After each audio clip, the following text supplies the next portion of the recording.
So kakamaritis lang natin kanina kay Coca Nicolas. Nagulat ako dito sa post ni Derek, guys. Sa tamad kong mag-research, ngayon ko lang talaga nalaman, buhay pa pala to si Sir C. Emmanuel. Tamad-tamad kasi mag-research eh.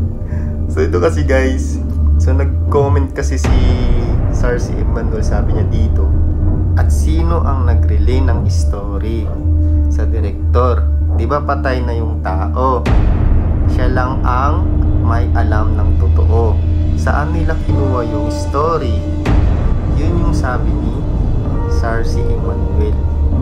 So sa mga hindi nakakaalam, guys, isa siya sa mga soft drink beauty si Sir C. Emmanuel.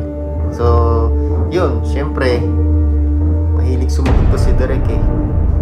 So sabi ni Derek, napaka-convenient kasi dito kay Sir C. Emmanuel, napatay na ang pinag-uusapan, kigimik yun o totoo? May nagawa ka ba? Bakit? Close pa kayo ni Pepsi? Nung namatay siya, saka kayo sumikat. Huwag mo kong palabasing sinungaling, hintayin mo ang pelikula. O diba?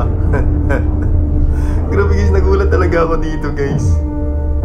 Siyempre pinuntahan ko kaagad yung page niya, Sir C. Emmanuel. Totoo nga, guys, siya talaga.